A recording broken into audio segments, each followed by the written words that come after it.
start, please? We are going to start. Good morning, everybody. Welcome to the webinar of FAST. FAST welcome you all to the webinar on preparing today for travel and tourism tomorrow. The webinar is second in the series of scenario beyond COVID-19. The first one was held on 14th May 2020, wherein the Chairman Airport Authority of India, former Chairman Air India, aptly dwelled upon the nuances of the aviation sector in the current scenario.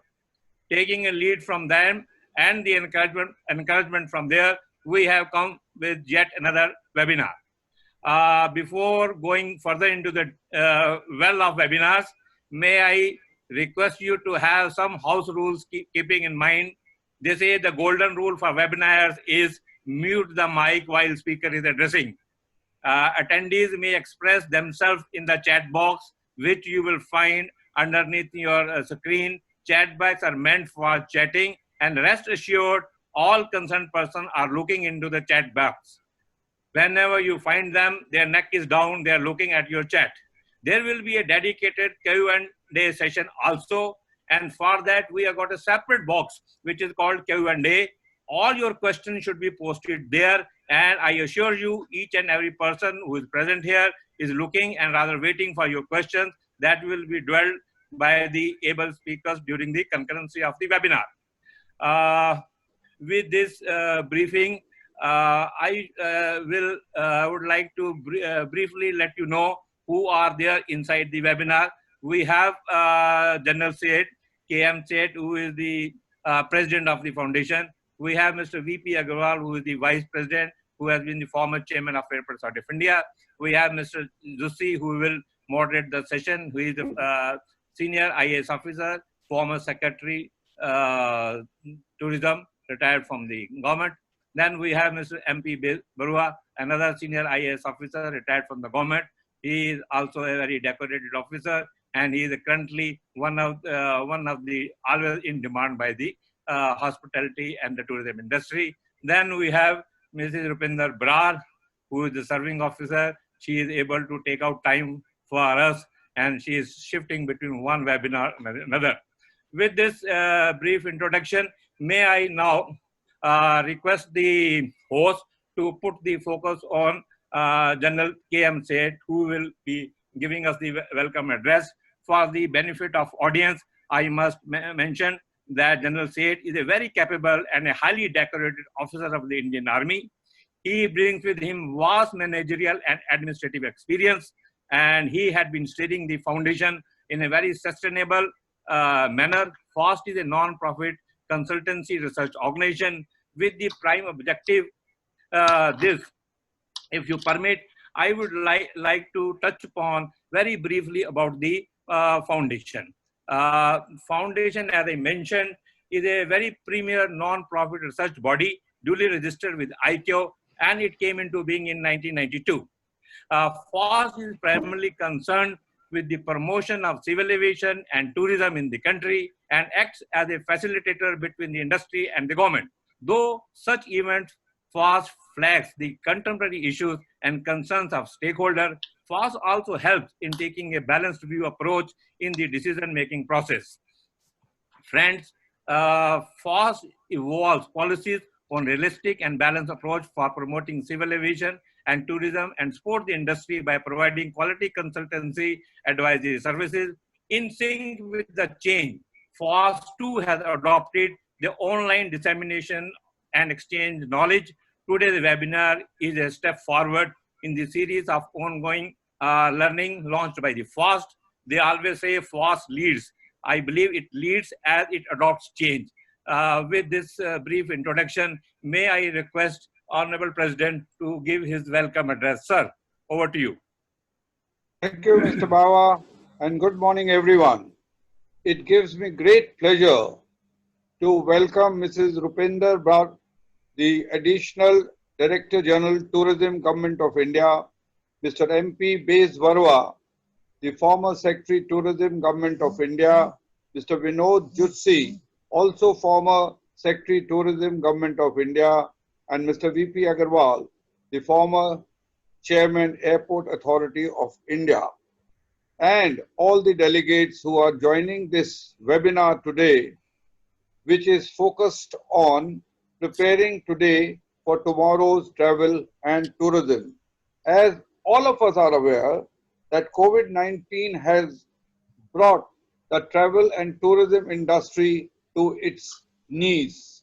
In my personal view, it is one of the worst affected sectors, which is what was providing 3.9 million jobs and accounted for 10.5 million foreign tourists as well as 1.8 billion Indian tourists within the country, which includes 26 million people going overseas. These figures look like a dream today, particularly when everything has come to a standstill. My personal feeling is that this lockdown is not going to go away in a hurry. It's likely to take 4 to 6 months more with varying degrees of relaxations and restrictions. The travel for leisure and pleasure is likely to take quite some time before they undertake that. For instance, yesterday a flight had 30% seats filled. This gloomy scenario, which we have to prepare today, in this gloomy scenario, we have to prepare today for tomorrow's travel and tourism industry. Domestic tourism definitely is going to pick up much faster and may surprise us by reviving much quicker than the international tourism, which will take a beating probably because of the fear factor, fear of safety, fear of health, fear of hygiene, fear of the destination per se. Along with this, the MICE, the group tourism, the religious tourism, the big mega shows, and above all, the cruise tourism, all of them are going to take a major hit. We have to face these challenges. We have an outstanding panel of speakers to deliberate upon these issues and to suggest ways and means to find and take and revive the tourism industry. I would like to mention that the FAST can play a role of facilitator between the industry as well as the ministry and all the stakeholders. We're going to focus on various challenges which I am very sure the key and important speakers which we have got today will really try to find ways and means how to get over this problem, in spite of the fact that the recent stimulus of 20 lakhs by the government of India did not find a place for the tourism industry, notwithstanding that we are quite capable of managing it ourselves. I will now like to hand over the stage to Mr. Vinod Zutshi, the senior IAS officer who retired as a Secretary Tourism. Apart from that, he is a graduate from Faculty of Management Studies, Delhi University, a premier institution. Notwithstanding this, he is a great administrator, he is a great public policy man and knows what management and administration is all about. With his jest, I personally am convinced that he is one of the best the IAS officers I have met in my entire career. Over to Mr. Vinod Zutshi. Thank you. Thank you, General Saab, both for handing it over to me and for the nice words that you have spoken. I'm really honored.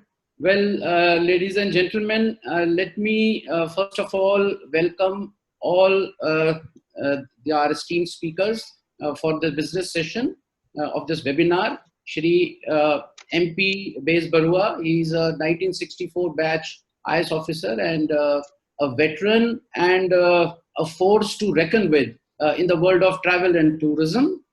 And we have Mrs. Rupinder Brar, the Additional Director General in the Ministry of Tourism, Government of India. And I must say that, ever since she has joined, maybe even less than a year, the industry is particularly, I've found, is very appreciative of her continuous interaction with them in this hour of crisis. In fact, I had the chance to hear Mrs. Rupinder in one of the webinars organized by the Responsible Tourism Society of India. And I found her very positive, very receptive to the ideas which came before her during the webinar brought by the industry. So, ladies and gentlemen. Thank you, sir. Welcome. So, ladies and gentlemen, coming to the subject of today's webinar, I would repeat, preparing today for travel and tourism tomorrow is obviously in the context of the impact of the COVID crisis on the travel and tourism industry. Friends, we are all aware that in the first phase of the crisis, which spanned over 3 lockdowns, 1, 2, and 3, India has undergone almost total shutdown of its economy. And one sector of the economy which came to a grinding halt during this period has been the travel and the tourism sector. The second phase, ladies and gentlemen, which has started with lockdown 4.0, we can see that the economy is gradually opening, but in a staggered manner. And the beginning has been made in the aviation sector, and also the connectivity of road and rail to some extent has been established. And despite the COVID incidence graph still going up in number. Now, the experience that the whole world, ladies and gentlemen, has derived from the COVID crisis so far is that the countries will have to open and run their economies while living with the virus. In India's context also, if we see the next phase, which is going to start from 1st of June, we expect the economy to be open further. And obviously, the tourism sector is also expected to start limping back to normalcy, but again, living with the virus. So, and the last phase, ladies and gentlemen, I always mention that we have to also wait for a period which will start after the COVID vaccine is developed. And that period of post-COVID vaccine world will see the tourism sector, the travel sector going even faster than what it has been in the pre-COVID, because every disruption creates new opportunities as well. So most of the moot point of the discussion therefore would be that how the travel sector should prepare itself for these challenging, which are changing its dynamics and is full of uncertainties. And ladies and gentlemen, how should the tourism enterprises survive and remain in the game and business without perishing? How the industry would revive from the initial tremors of COVID crisis and operate their business in the new regime and in the new order while living with the virus? And how can the sector move fast forward in post-COVID vaccine era, where there may not be an ever-lurking fear of corona threat? So basically, as you know, ladies and gentlemen, why we chose this topic is because even without COVID, tourism has always been a dynamic and ever-changing sector. And COVID-19 has brought an unprecedented disruption, and therefore the changes that will happen in the global order, the changes that will happen in the travel protocol will be manifold as compared to any disruption which has happened earlier. And friends, when disruptions happen in businesses, businesses need to innovate. When disruptions happen in an industry, the industry needs to become more resilient. And when the disruptions happen in the country's economy, the country has to bring a plethora of new opportunities for it to revive and move forward. And in order to change to innovate and to be more resilient, the enterprises, the industry, the governments have to prepare well, more so because there is no past history of COVID experience and there is an uncertain and unknown future, very difficult to predict.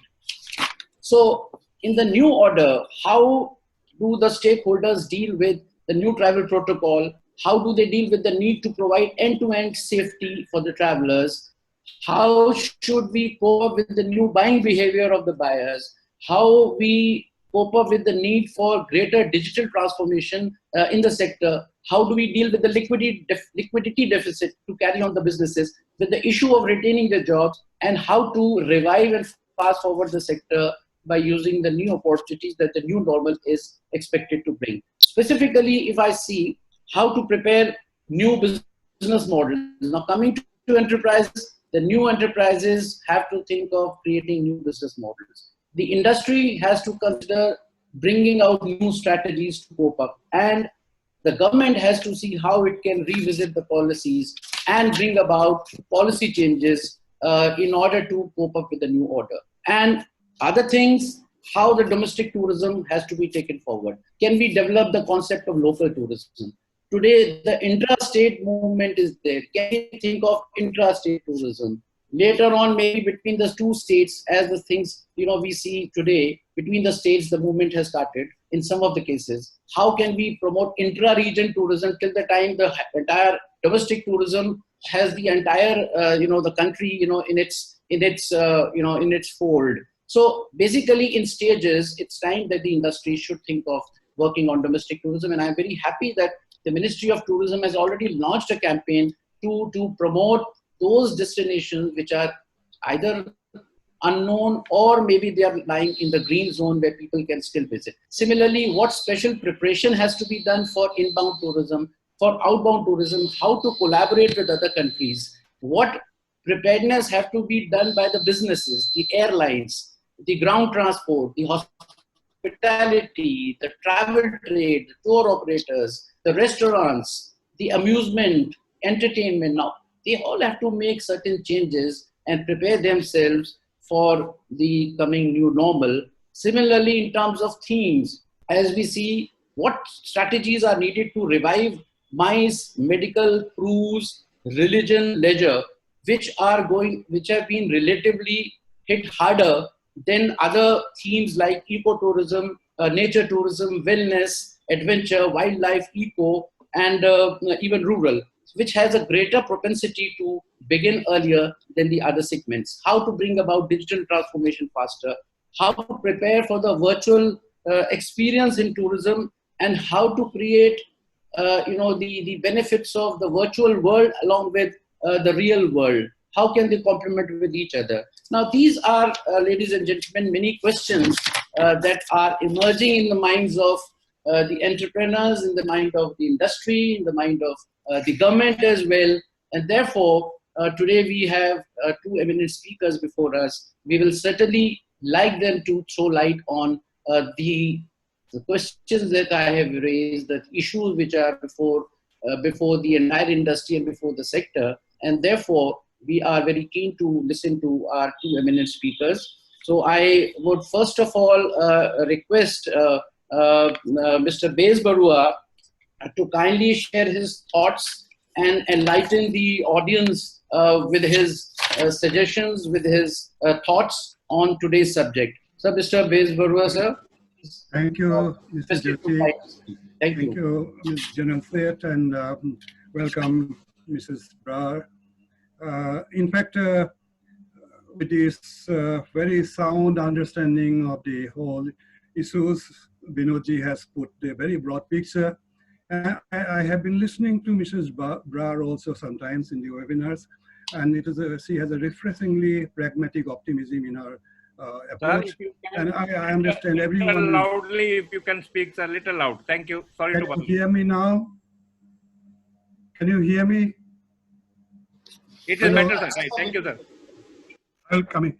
So I think the industry also is looking forward to hear her. In between, I am a little bit redundant, but I will just like to share a few thoughts. that comes to my mind. When we are talking about this subject, I was reminded of a very sound common sense of our societies, particularly in the coastal areas. There's a saying that when the sea is rough, the fishermen repair their nets. Now, this is exactly what we are trying to do now today. This is symbolic. That saying is rather symbolic. It says that we prepare for coming days. We think of what is the new normal going to be. And do you want to go back to the same normal that we had? Secondly, it has a tone of optimism that the high seas will become quiet again and we can go fishing. And third, it also says time is of essence. We have to do the right thing at the right time, otherwise we miss that one. So on all accounts, as has been mentioned by General Seth and by Mr. Zutshi, the situation is pretty grim. Everything has come to a standstill. 60 to 80% of the business is likely to be affected thoroughly, and the job losses, GDP losses, etc., are countless. We can talk only about those things. These are very known figures. Some of them are wild guesswork only, but the impact will be much, much larger than what we can see. In that situation, I think the first thing is for the tourism industry to fight together. This is when one has to be, together and fighting all the issues together instead of taking, views from very different sectoral points of view. But tourism has many, many components. Some of them are seen and most of them are unseen. And we say that the seen ones are only tip of the iceberg. And therefore, the problems are different and those problems have to be seen differently in different contexts. I don't think there is any unidimensional policy solution for all sectors will be possible. So we'll have to handle the sectors which are in their specific. But of all that, the immediate problem, as I can see, is of the small and medium enterprises. 80% of our tourism industry and almost the entire unseen tourism supply providers in the villages, craftsmen, artisans, and all those people are really almost on the brink of collapse. Every passing day is adding on to their problems. And that's their only source of income for many of them, self-employed, are these tourism resources. Now, some of them feel that they are fighting a losing battle in this situation, but though we say that there is a lot of hope. There's a fear, there is uncertainty. We have been talking about all those things. And everything will depend on the progress on the health sector and the safety sector that we can think about. But in that situation, most optimistic situation would be that the UNWTO had made a survey, and they are of the opinion that in the next 6 to 10 months time or 12 months time, some little bit of coming back to life will be there, but a real going back to normal would take even longer than that. But everything is uncertain. No one knows what the normal is going to be. What are the actions to be taken at this time? So I personally feel that immediately we have to identify the immediate problems of the survival of those people who are facing such problems. We have to prioritize the needs. It is a time when tourism industry has to understand that the long list has to be curtailed to the most important to prioritize items. We have to think of the new normal situation, what preparations to make for that. There is a new look of tourism, a new policy that Mr. Zutshi has been talking about. The new policy directions. We need a new policy directions that will be in conformity with the global trends and the global, emerging trends and emerging situations in the health and other areas. And that direction is very, very important. That takes into account the challenges that we have and the opportunities, the new opportunities that are coming out. And we have to look at, of course, innovations, IT, virtual reality. And along with that comes the most important part. When you go into IT, virtual reality and all that, skilling of the communities, who will be the key players. The communities are going to be the key players. Efficiency in their operations and the cost, all those things will be coming together.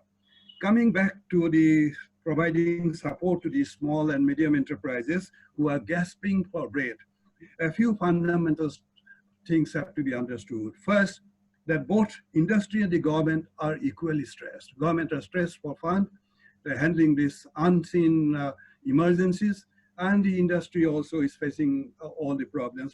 This is a stress situation for both the sectors. Globally, Most countries have come up with support plans. Generally, they are macro plans. Or most of the plans are macro plans, and they are not sector specific, but they take into account all the problems of the sectors. We can call out the good experiences of all those global experiences that we have, and we look at the most important problem today in India is adjusting the macro plan to the micro needs of the sectors. The demands are too many, but some of the pressing demands, which have been mentioned by Vinodji also, can be highlighted again and again. And these are the problems which have been faced globally as well. First is the payroll support for small and medium enterprises, which is the crushing problem at this moment. What sort of payroll support can be thought about? What government can afford? What the industry can afford? What can be adjusted? Liquidity. Liquidity is a wide term, and the liquidity is the most important, but largely liquidity for working capital would be the most pressing need. Then comes the capital credit guarantee schemes, the assistance. What sort of assistance can be provided? There are demands for lower rate of interest, and then there are issues of things which can be done even without financial implications, like deferment of taxes, deferment of license fees, etc., which the industries have to really bear. Most countries have come up with massive recovery plans. Singapore, for example, has got 20% of the GDP. India has given 10% of the GDP. They are all aimed at, problems of the SMEs are largely and fundamentally addressed in the economic recovery plans of the government of India. And yet the problem is that the 80% of the Indian tourism industry, which composes of the small and medium enterprises, they are feeling deeply disappointed in spite of the fact that the government's recovery plan talks only about their problems. Why this has happened has to be looked into. The institutional finance is a very tremendous limiter there. The micro and macro have to merge. A serious dialogue, I think, must be started to address some of the key questions that come up. The first question to my mind, for example, is the industry's disappointment is a matter of perception, or is it real? If it is real, what are the realities? Those have to be documented. The realities have to be documented. Then secondly, we have to think, are there bona fide omissions of the specific problems of the tourism industry in the general package that has been announced? If those omissions are there, let us identify those omissions which are very urgent, which are crucial, and then we have to understand that the recovery process, the government of India's economic recovery plans are not a one-time effort.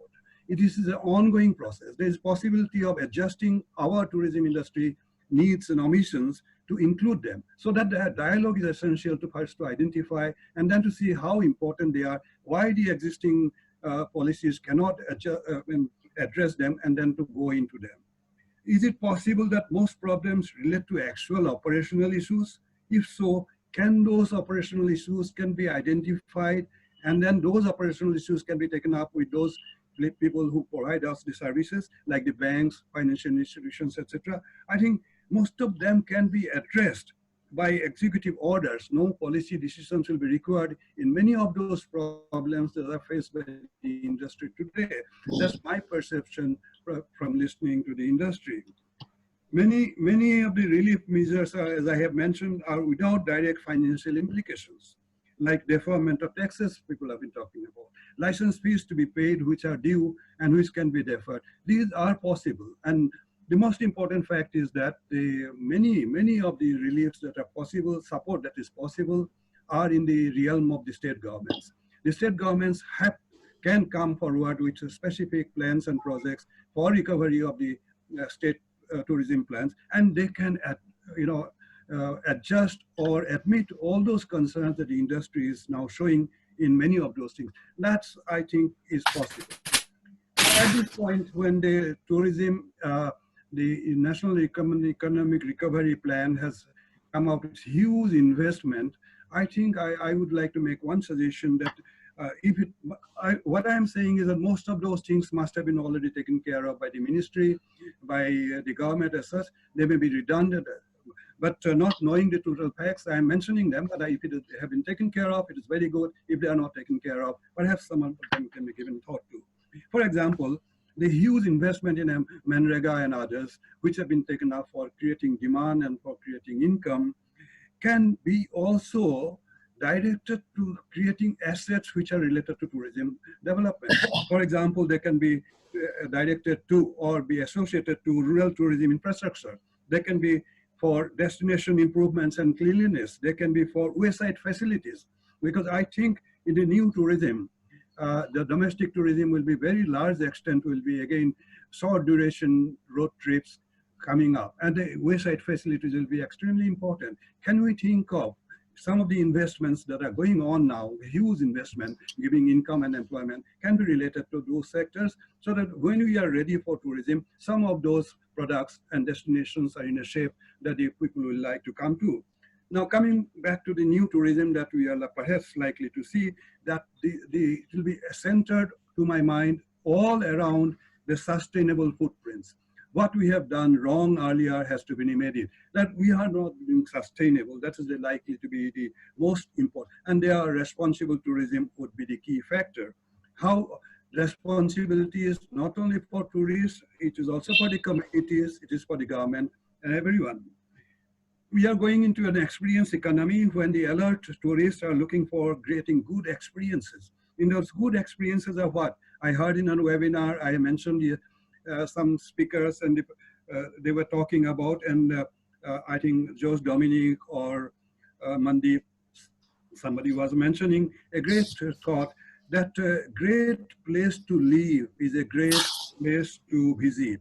Tourists will look at what the communities have to offer, and then they will like to come back to those places where we have those health and safety considerations taken care of. There is already a thinking about looking at quality rather than quantity. I have heard about Meghalaya government is already saying that can we have some pattern of the Bhutan experiences dovetail to our needs and requirements. We're talking of high value but low impact tourism. Again, there's a mention in one webinar about it is possible with our rural tourism, etc. The Bangaram experience was talked about. Bangaram does not provide any of the high-end luxury tourism that we think about. It provides basic facilities for experiencing nature, and they have charged as high as the highest luxury tourism products. People are paying for that. People are going for that. So I think it is possible to have high-end, low-impact tourism. Now, domestic tourism is likely to have two trends. Firstly, as I said, shorter road trips, etc. And the second would be primary importance of Swadesh Darshan and the pilgrim tourism. A new look at creating that Swadesh Darshan, making it adjusting to the new demand of the tourists, and comprehensive development will be essential. We have to think about sub-regional tourism, which will be immediately possible even if foreign international tourism is not possible. And the sub-regional tourism, I talk about the Buddhist circuit. I talk about the Ramayan circuit, which links Nepal, Bhutan, Sri Lanka, Bangladesh, and all these neighboring countries, Myanmar and all. They can come together, and that will be possible. What are the linkings we have? We have sub-circuits between them. Now, the requirement and the possibilities and opportunities are immense. I have touched very briefly only some of them because we don't have so much of time. And I would like to, naturally everyone would like to listen to Mrs. Brar and the government view. And thank you for giving me this opportunity to share some veterans' point of view from the roadside, not necessarily inside, current insight or something. Thank you very much. And I hope some of those issues will take precedence in the mind. I believe that the tourism industry being the most important sector in the country, the government of India, perhaps the feeling that the tourism has been neglected will not be correct, and the government of India will come back to say that yes, all their concerns are made and addressed. Thank you. Thank you, Mr. Bezbaruah, for the insightful address. And now, ladies and gentlemen, our next key speaker is Mrs. Rupinder Brar. She is a part of the Ministry of Tourism and represents the government. And I have been in the Ministry of Tourism for some time, And therefore, I know that while when we are in good days, the travel and tourism industry always looks up to the Ministry of Tourism as a leader, as a guide, and as a handholder of the industry. And now when the industry is passing through a bad patch, to the worst ever crisis, I would say, the role and responsibility of the Ministry of Tourism as a leader goes up manyfold. And as I mentioned earlier, I think Mrs. Rupinder is playing that role, representing the ministry and acting as a leading from the front and advising the industry, which is, I think, something which needs to be done, showing the way, and also telling what all government has in mind. At times I have seen, whether it is the press, whether it is media, whether it is the industry, they at times they become very restless, impatient. Nothing is happening. This is not happening. That is not happening. So, in all situations, I think the stakeholders have to wait and watch and see how things are being unfolded. So I would not speak anything more because we have Mrs. Brar coming from the government straight away. So I think it would be better if we listen to her about what all has been or is being done in the ministry. I was very happy about the constitution of the National Tourism Task Force in the ministry. This has been a very good step by the ministry, and I'm sure that something will come out of this task force deliberations for the betterment of the sector as a whole. So I request Mr. Rupinder to kindly address us. Thank you. Thank you, sir. Thank you. And thank you also for setting the platform for what a governmental body does or can do and not do. And thank you, General Seth, for having me on board today. And also it was wonderful listening to Mr. Bezbaruah's views. Pretty comprehensive, as Zutshi sir has already mentioned. What I'm going to say, I'm going to start with a small quote from Oliver Holmes that kind of will give you an idea of how we in the ministry are looking at the impact of this pandemic. Not only has the pandemic impacted tourism and travel and tourism, but I think the pandemic has impacted the world in many more ways than perhaps even the World War II did. Because there must have been at least some parts of the world left untouched in World War II, and I'm sure General Seth would know so much more on that. But here is a pandemic that cuts across all boundaries, all matrices, whether it be socio-economic, psychological, and what have you. So a small quote, therefore, will be a good way to start, I thought. A mind that is stretched by a new experience can never go back to its old dimensions. I picked that quote, participants, today to give you a sense that in the ministry, what are we really thinking? Well, there are two ways to look at the pandemic. One, the crisis that it has brought. It has brought the industry and our life literally to a standstill. We are mostly still locked inside, even as we move into easing of travel with the flights commencing on 25th of May, at least partially. There are road passes available, some trains have also come on board, but only someone who really, really needs to travel is traveling. There is so much fear factor, as has already been mentioned, to the sheer travel concept that is going to be a while before we are actually going to feel confident about traveling back. Because right now the fear is, what if I leave from home today? What if I get locked out? What if there's no hotel to stay at? Because there have been such instances coming, I'm sure to everyone's knowledge, that even your own relatives and friends don't want you at home today. So what a strange world are we going through? And through this, but we have to find our way, and we have to use this as an opportunity to look at the strengths that we can gain at. And therefore the first and the foremost priority, and I'm glad Zutshi sir already mentioned that, was a National Tourism Task Force. Now the task force contents have actually been left very, very broad right now, because one does not even know for now, I think, as to what are the kind of challenges that are going to come forth. So the first and the foremost thing that has come to us as a critical input, which would be required both by the stakeholders who provide to travel and tourism, as well as the users of those services, is the protocols. The protocols that are going to be needed by the industry as you begin to open up, whether it's travel related, whether it's accommodation related, it could be hotels, it could be homestays, it could be B&Bs, whatever kind of a unit you may be using or running, you are going to need protocols to create not only actual sense of safety post-COVID, but also create a perception of safety.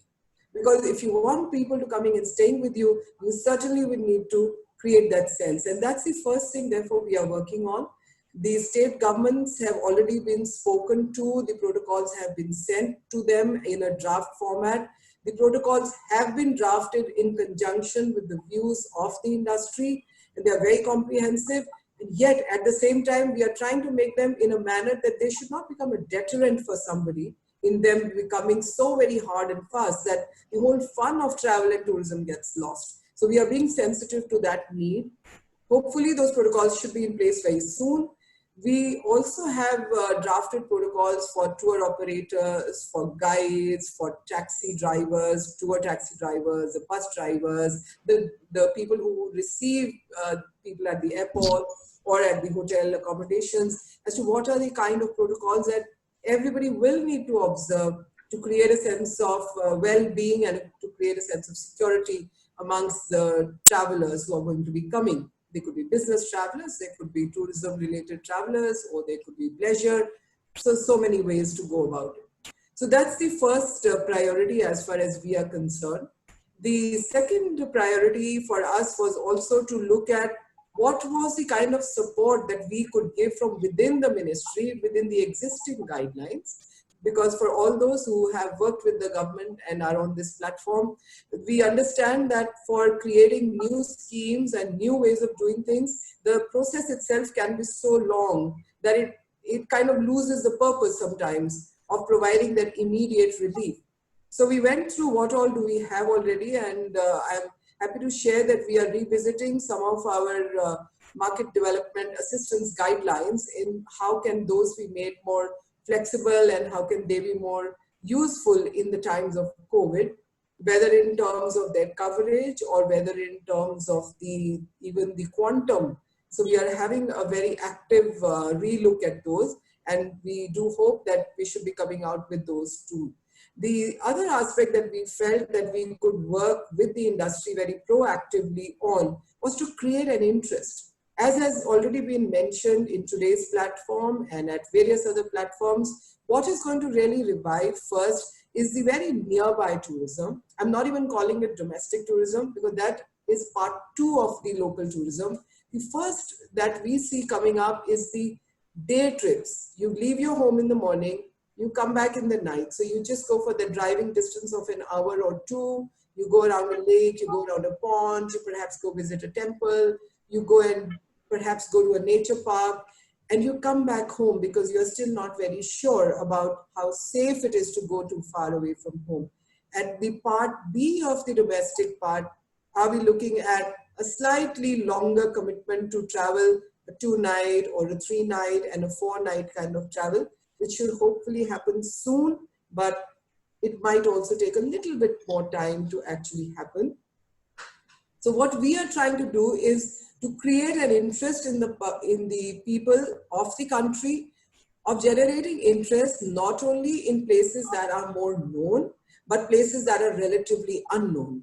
Because promotion is something that when we take up from the ministry, and I'm sure Zutshi sir will agree, that the kind of span that we can have as a ministry in providing a platform in the sheer coverage is far more perhaps than anybody else. So we would be happy to work with the industry. I've already spoken to some industry partners that would they like to work with us to help us to create those small itineraries and to work with us on how can we help in promoting the various domestic circuits. As a part of that, we've already done webinars, and these webinars, we've done about 25 of them. Today we did one on Northeast, and that's what I was juggling as we were working on this webinar too. See, what is fascinating about these is these are entirely voluntary exercise. The people who are coming and talking on these webinars are entirely doing it for the love of their profession. and are bringing those areas of their states or districts, things that are relatively unexplored. So if we went to Kerala, we didn't go to Kovalam, we did not go to the Periyar sanctuary, but we actually went to Nilla River. If we went to Goa, we did not take you to the shacks and the beaches, but we took you to the cultural levels of Goa, things that don't get so very seen. If we are traveling to Gujarat on coming Saturday, we are first going to go to the Run of Kutch and take you to terrains and areas which are not typically seen. So we are trying to create through the ministry a lot of repository on options for domestic travel and domestic tourism. The webinars sit as repositories on the Ministry of Tourism's website. So anybody is welcome to see them and also contribute to them. In each webinar, I leave it as a message to all the participants. We've written to the industry that please help us to craft content for these webinars. These are free of cost. They do not cost us anything because we use the government platform of Ministry of Electronics and Information Technology. The contribution coming from the stakeholders is also FOC. So it's an amazing, platform where without actually spending a penny, we are creating value for the industry. So I would, through this platform also, request the stakeholders that join this activity. In the meantime, we are also beginning to create the commercial value inputs on how to craft advertisements and promotional campaigns that can focus more on the local arts and crafts, cuisines, art forms, dance forms, music forms. In fact, as part of that, we went to Mysuru and did one webinar on the Chenapatna toys and also on the inlay work. And I'm so very happy to share with all of you that the day we did that webinar, every time that we do a webinar, it's from 11 in the morning to 12 noon. And by the nightfall, the people who ran the webinar, we did it through NIFT, they actually started receiving orders across away from India also for keychains and sushi plates. So that's the kind of interest sometimes that gets generated. I think it's a question of showcasing the right things to the right audience. And we do hope that we shall be finding more inputs from the industry on this part of it, on pushing the local arts and crafts. Because one of the learnings, I would say, from the COVID environment is that instead of working only on the typical tourist areas, why don't we spread across, make sure that employment that is right now at about 12% or that is generated through this industry, can we not expand further? Can we not be looking at the more sustainable elements of our heritage and culture and promote people to live in their communities and create wealth, which adds value to society at a far more larger level? I think some of those are our learnings as we go along. But as I already said at another platform also, I think the sheer need for humanity to connect. And as we talk right now on the technology platform, is fascinating, it's lovely. We are talking from wherever we are. People are talking from all over the world. But there's nothing like actual flesh and blood interaction. And that cannot be taken away from the tourism industry. The sheer warmth that gets generated on an actual human platform is entirely else. And therefore, I'm sure we are, all raving that as soon as travel actually opens, the protocols are in place. I'm very, very confident that people are going to come back. They're going to travel in throngs. We're already getting so many queries from everyone that when can we travel? How many days year itinerary? How many days go itinerary? So that's so heartening to know. And also, I'm sure I'm going to say this back to General State that I think humanity has seen far worse in terms of bloodshed and in terms of losses in the so many wars that humanity has fought over millennia. And yet the sheer human resilience to come up on top of all the challenges that it faces is, I think, a tribute to the human spirit.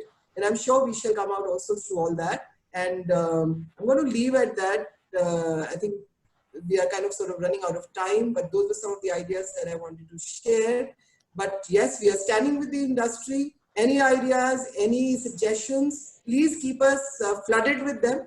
And we are more than happy to receive suggestions and inputs from all of you. Thank you very much. Thank you very much, FAST, for having me on. Thank you, Mr. Rupinder, for such a comprehensive description of what all is being done by the ministry. And I am quite aware of the fact that the ministry is in very close communication with the industry chambers, the leading tourism associations, and with the reassurance that you have given by way of something coming out positive from the National Tourism Task Force, which is a very powerful body with all the state ministers on board, with other ministries representatives on board, with all the industry chambers and associations on board. I think in the long term, the tourism and travel sector in India will certainly come back in a much more robust manner. And in fact, just to recall, the opportunities which these disruptions may lead to. I mean, one such example comes to my mind. You see, when digital technology came, it was seen as a disruption for the travel trade and for the travel and tourism sector, at least from the tour operators and travel agents' points of view.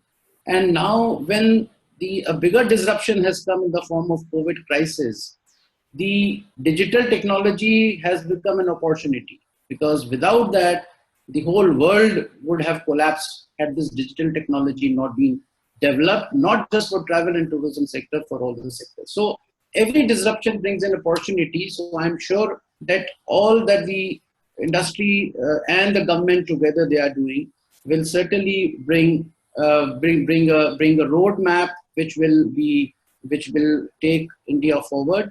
I would also like to mention, since there are many listeners and viewers, I have seen with my experience that it is the Ministry of Tourism, as I said, is a leader, gives the leadership, and it gives leadership to the state governments as well. So the industry associations, whether they are centralized, the national level, or their state level associations, they should also get in touch with the state governments, because ultimately the tourism lies there. They can also help them with many plethora of reliefs, whether it is monetary, whether it is fiscal, whether it is ease of business, whether it is relaxation, certain regulations. So state governments, and you have all the 30 today also, you see that COVID crisis now gradually, whatever Union Home Ministry was managing at the central level, now it has been dissipated and disseminated to the state government. Similarly, the state governments also have a role, and I'm sure that under the banner of FAST, we should certainly call. In fact, we did one such with the UP government also, and brought the traders, the travel trade, and the UP tourism secretary on board. So, having said that, since we are left with about 10 minutes, I have seen certain questions on the question and answer box. I would quickly take up some of the more relevant ones, and I would like to request now one question which has been raised by one of the students. He hasn't named himself.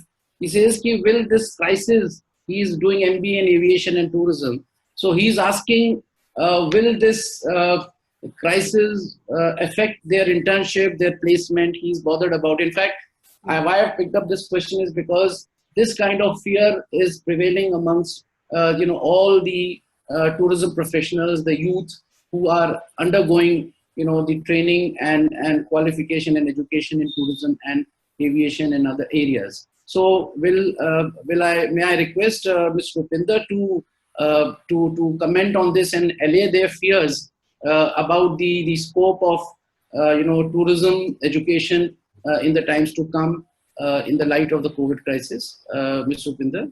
I'm glad you picked this as the first question. In fact, I forgot to mention, but that's something we've been working very closely with the industry on, not only for aviation part of it, but for all children who are in the travel and trade management institutes also, as to how to ensure that they will be getting some amount of internships. ITDC incidentally has already started a lot of work on this to make sure that we start getting internship opportunities for all the children. And in terms of the sector growing, as I've already mentioned to the viewer who is concerned and correctly concerned, that keep heart, very soon there's going to be a lot of activity. I think it's a very short-term disruption and we are going to be back. And in the meantime, the industry understands its responsibility and has been very, very proactive in working with the ministry to make sure that the young children who are joining the workforce in coming times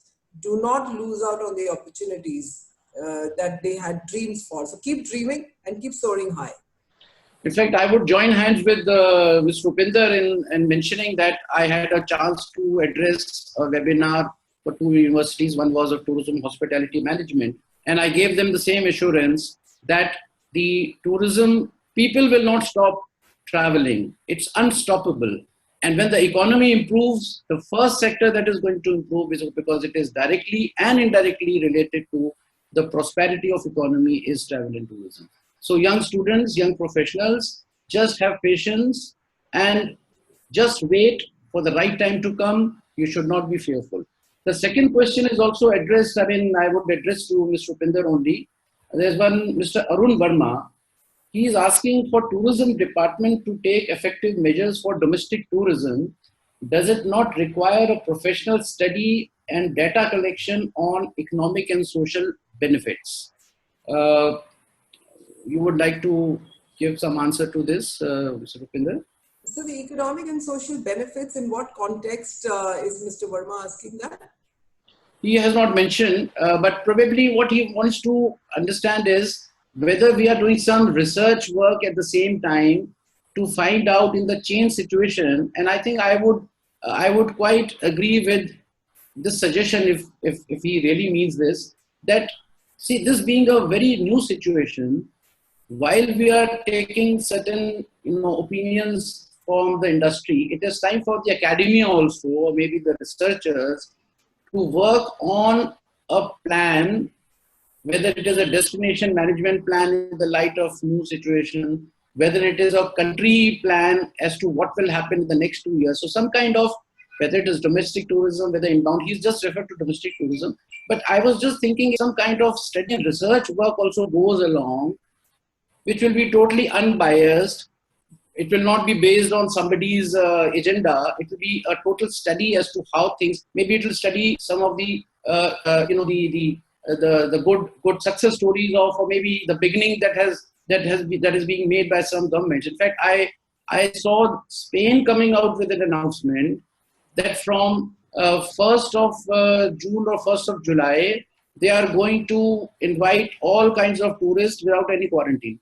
Now they have taken a lead. So what I'm trying to say is that if we can also do some kind of research work and study on the impact, not so much on the impact, but the way forward, I think it will help the ministry to take some policy initiative and maybe some changes in the policy initiative. The third question, which has been raised by Mr. Salil Kumar Jha, is I think something which Mr. Rupinder has already mentioned.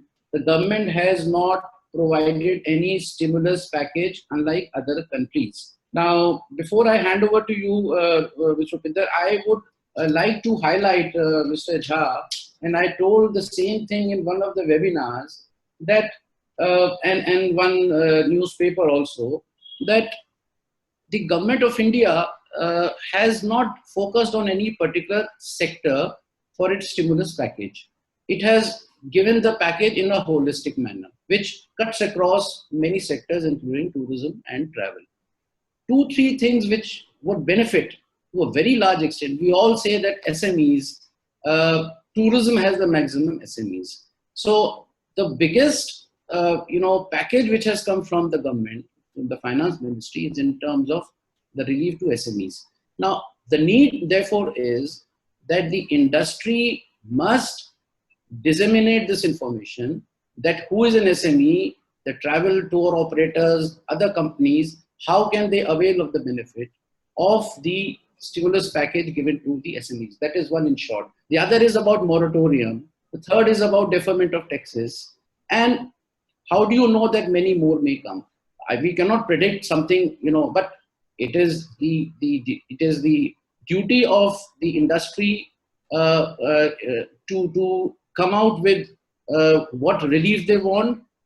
But at the same time, whatever has been offered should be availed of, and availed of fast with proper understanding. So this is to Mr. Jha, that at least whatever has been given should be availed of. And most of the things Ms. Rupinder has also outlined, but I would still hand over to her to answer your question.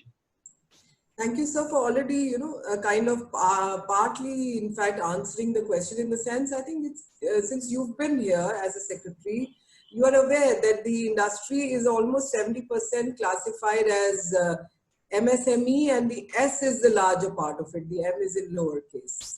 And also, therefore, viewers, I think it's a time when it gives us an opportunity to remind ourselves that as an industry, we've remained very, very unorganized in our databases. And therefore, when we talk about a specific package, as Zutshi sir has already pointed out, it's been a package at a more generic level. So when support is coming for MSMEs, and if you've classified yourself as that, you shall get the support that was already coming through that, including the moratoriums. Taking also cue from what you mentioned earlier, sir, since these state governments are the ones that actually run tourism, so to say, as an industry. Some of the states have already come out with waivers of electricity charges, pushing the licensing to a later date and stuff like that. And we are sure that the others will also follow cue from some of these states as we go along, because I think it's already been mentioned that this is not the end of it all. The government is continuously sensitive and empathetic with all industries, and shall be looking both at the central and the state levels to provide whatever support that it can. And the third aspect is, because tourism and travel is a fallout of the general economic well-being.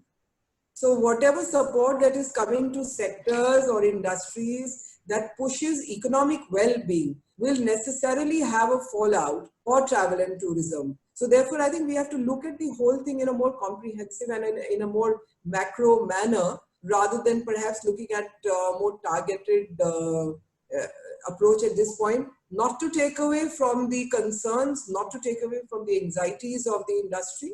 They remain critical, they remain important to all of us. And as I already mentioned, from within the ministry, wherever we can stand with you in support, we are there with you. I would take the benefit of your presence by putting some more, one or two quick questions. One is, of course, coming from one of the faculty members, since I know Mr. Kumar Ashutosh. He is with the Delhi Institute of Management. He asks, just to bring trust, can ministry think of starting Corona safety certification for the hospitality industry, that is hotel and restaurants? He is Ashutosh from University of Delhi. A quick answer, Ms. Rupinder. We are already working on that. It should be, in fact, coming very soon in public domain. Oh, very nice. And another question from Ramesh Gupta: is it not possible to maintain social distancing in the domestic as well as international flights? It creates fears in the minds of travelers.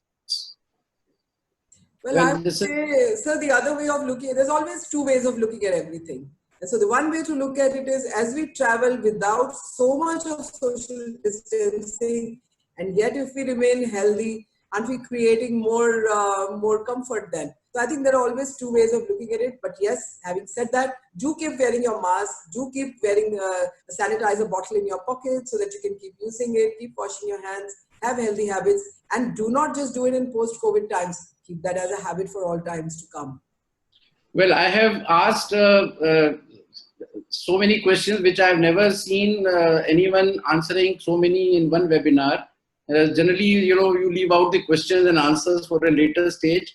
And I think of all the questions that I have picked up the most important questions, but the questions are still there. Doesn't matter. Time is of essence. So, General Seth, with your permission, I would like to thank the two speakers, Bezbaruah sir and Ms. Rupinder, for their excellent presentations. And I'm sure that our attendees, our participants, who are almost, I can see about 96 of them, from travel trade and from all spheres of life, are listening to this webinar.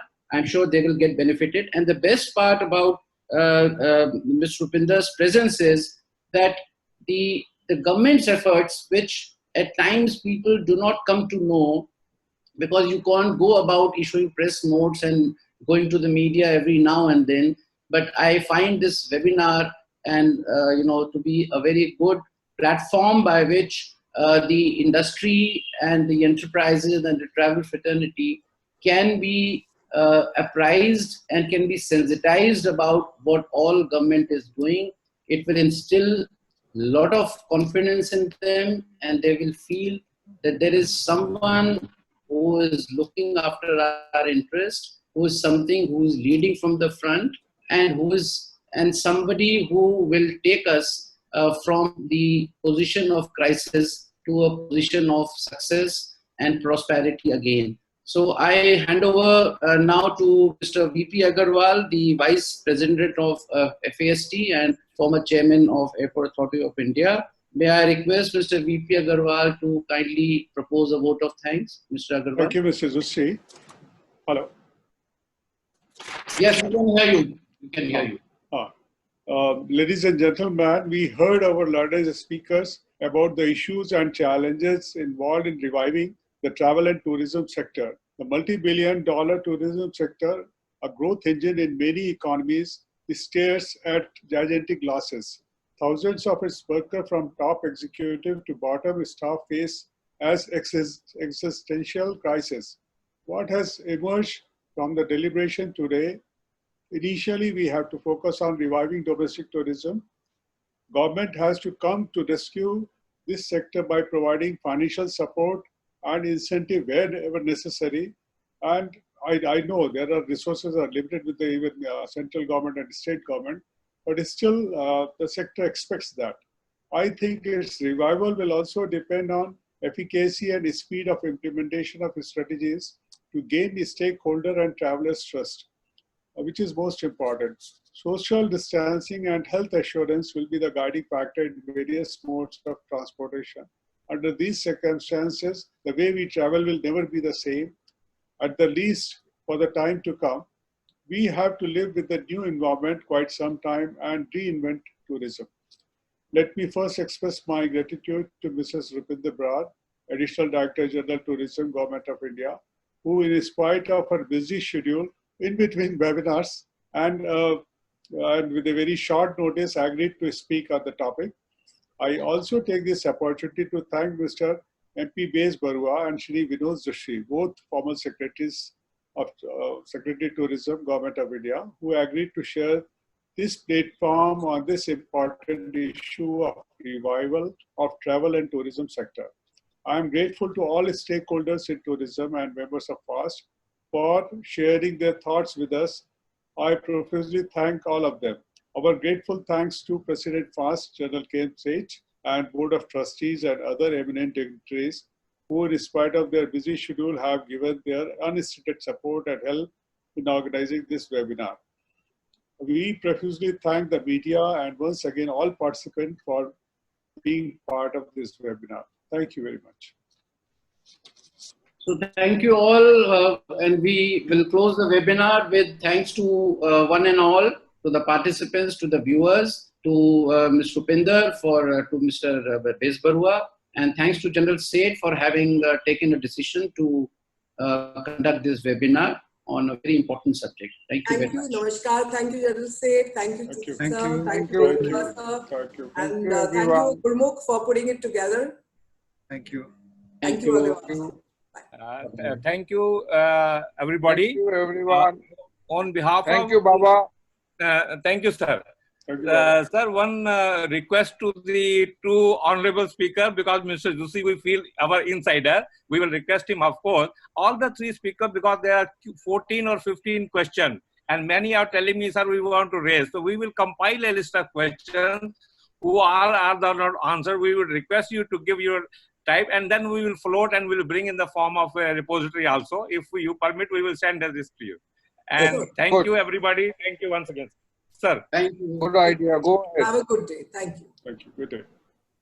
Okay, bye. Bye.